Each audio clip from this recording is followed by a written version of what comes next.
आज झारखंड से कौन कौन है? कुछ कुछ छत्तीसगढ़ से भी आए हैं। यही बाबा धाम है जहाँ पे पूरे इंडिया, पूरे भारत, सब जगह से लोग आते हैं, है कि नहीं? खाली ये सब पार्टी नहीं आता है, और सब आता है, जितना है हिंदू लोग सब आता है कि नहीं?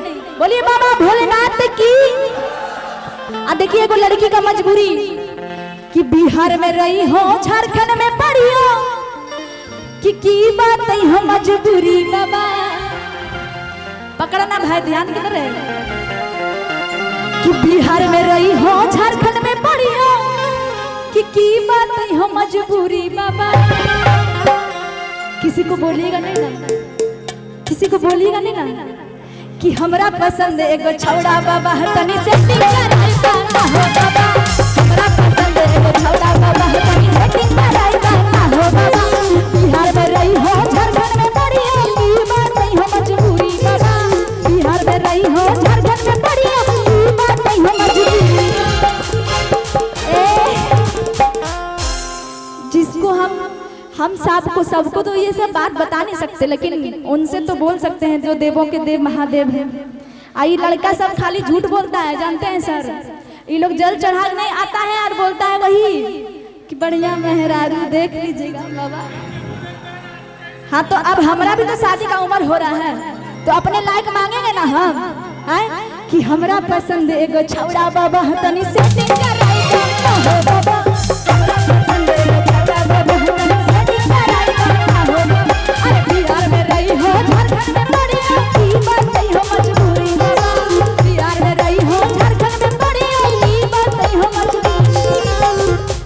मिलेगा ना, हमको मिल जाएगा ना।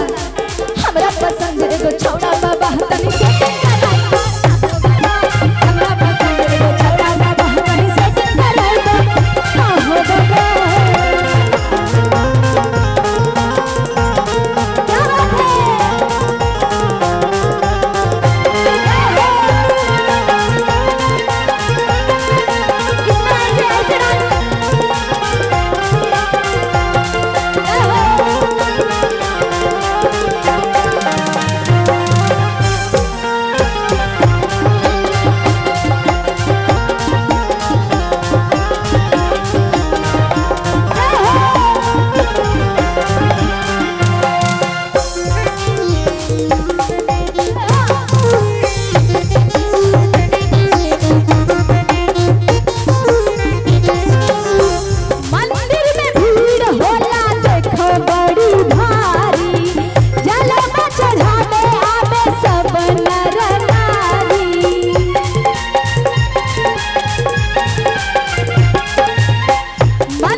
क्या बात है? अच्छा लग गया ना? देखे बोले कि नया नया कुछ सुनाएंगे, तो आप लोग खाली पुराने चीज सुनने पर जान देने रहते हैं। देखिए कितना बड़का बड़का मजबूरी है कि जोड़ी लगाए दा, हमर बनाई दा, कि दुख है दिलवा के भारी बाबा। अच्छा ये गाना सच में किस किस को अच्छा लगा? ये मैंने खुद से लिखा है। हाँ मैंने राइटर से भी बहुत सारा सॉन्ग लिखवाया, लेकिन मैं कुछ कुछ अपने से लिखती हूँ, और जिसमें मैं खुद से लिखती हूँ उसी में संतुष्ट हो जाती हूँ। राइटर के लिखे हुए मेरे भावनाओं को नहीं समझ पाते हैं वो, है कि नहीं? जो अपने से बोल रहे हैं हम कि हमर बनाए दा, जोड़ी लगाए दा, कि दुख होय दिलवा के भारी, कि हमरा पसंद एगो छौड़ा बाबा, तनी से कराई गाना हो बाबा। हमरा पसंद एगो छौड़ा बाबा, तनी से कराई गाना हो बाबा। क्या बात है? छौड़ा तारी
भोला बाबा पता नहीं। हाँ सबका आप लोग का मनोकामना पूरा हुआ है ना? आपका हुआ है? आपका रउआ सब इतना बुड़बक भी आ कि गोड़ में दर्द दे के इतना दूर से चल के आई। जब तक मनोकामना पूरा ना होइल बिया, जब तक मनोकामना पूरा नहीं होता नहीं आता है। न तो इतना पंचर होके पैसा कर। हम क्यों बोल रहे हैं? क्योंकि हम भी जाते हैं भादों में। हम तो कामर लेके नहीं आते हैं, खाली जल लेके आते हैं। हमारा उसी में हालत पंचर हो जाता है। हाँ और जो कामर लेके आते हैं बाप रे बाप, हाँ महाने हैं सब सही है में। इसीलिए हमको पता है ना जी, झूठ काहे बोल रहे हैं? बताइए किस किस का मनोकामना पूरा हुआ? बोलिए हर हर। तो इसीलिए हम कह रहे हैं कि दिल में के बतिया हो सबके बाबा कि हो तो हाथ जोड़ के दिल से कहता। हम भी तो दिल से बोल रहे हैं, मेरा बात काहे नहीं मानते हैं? अच्छा क्या करे जब बाबा मान जाएंगे? क्या करे जब बाबा मान जाएंगे? देखिए क्या बोलता है। वो बाबा थोड़ी है, वो बाबा थोड़ी है। हमने कहा कि क्या करे जो मेरे भोले बाबा मान जाए। और कहेंगे कि दिल में के बतिया सबके बाबा मानी, हम तो हाथ जोड़ के दिल से कहता।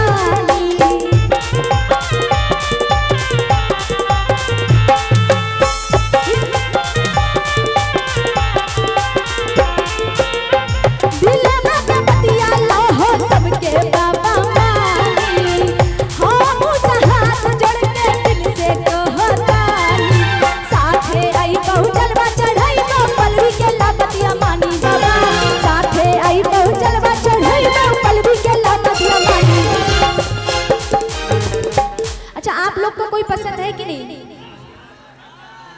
पसंद है? देख लिए, देख लिए। हमको लोग कहता है कि हम झूठ बोलते हैं। चाचा हम झूठ बोलते हैं। सब बाबा जब धारदार वही बात बोलता है। हाँ अच्छा किस किस को पसंद है? अपना अपना सबको। क्या बात है, देख रहे हैं? तो आप लोग भी बोल दीजिए कि हमरा पसंद है गछड़ी बाबा तनी सेटिंग कराई दाना हो बाबा।